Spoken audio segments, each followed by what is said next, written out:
নমস্কার, আমার নাম আরিশা মণ্ডল। আমি একটি ছড়া বলছি। ছড়ার নাম বিভ্রাট।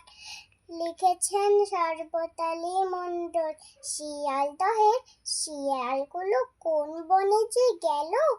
রাতের বেলা বিড়াল ভাইয়া হঠাৎ বলেন হ্যালো।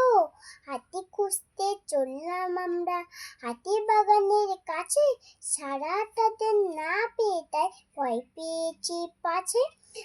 বড় আশা করে যাই লেবু খালির মেলা, লেবু তো নাই হচ্ছে শুধু মোরগ লড়াই খেলা। লাখাট্টা থেকে লাউ হাটিও বদলে গেল নাম, রাঘব কাঠের নামেই এখন পরিচিত ধাম।